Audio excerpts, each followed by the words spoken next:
Right. ఒకటే ఒక సమాధం. వేద ధర్మమే ప్రామాణికమైనది. వేదం అనేటువంటి ధర్మమే ప్రామాణికమైనది కాబట్టి వేద ధర్మంలో ఆయన్ని దేవుడిగా పూజించకూడదు అని అసలు దాని ప్రకారంగా పూజించకూడదు అనేది హిందూ సనాతన ధర్మం యొక్క మంచి పని. అంటే ఆయన దేవుడు కాదు అనేది క్లారిటీ. ఇక దైవదూత గురువు అనేది మనం కొలుచుకునే విధానంతో ఉంటుంది కాబట్టి దేవుడు కాదు అన్న విషయం సుస్పష్టం. ఇక లేదా ఆయన మహత్యాలు బాగా ఉన్నాయి, ఆయన దగ్గరికి వెళ్తే మాకు మంచి అయిందంటే మా కుటుంబ సభ్యులు కూడా వెళ్తారు. దానికి వెళ్ళొద్దని చెప్పట్లేదు. గురువుగా పూజించడం వేరు, ఆయన దేవుడిగా పూజించడం వేరు. గురువుగా ఆరాధించండి, దేవుడిగా పూజించకూడదు. నేను ఒక బేగంపేటలో దేవాలయానికి ట్రస్ట్ మెంబర్ కూడా ఉన్నాను.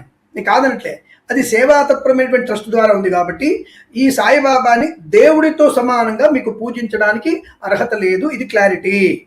గురువుగా నువ్వు దేవుడి కంటే ఎక్కువ పూజ చేసుకోలేదు ఇంకోటి, కానీ ఈ వేద మంత్రాలు తీసుకెళ్ళి అటువంటి గురువుల మీద పోసే అవకాశం లేదు.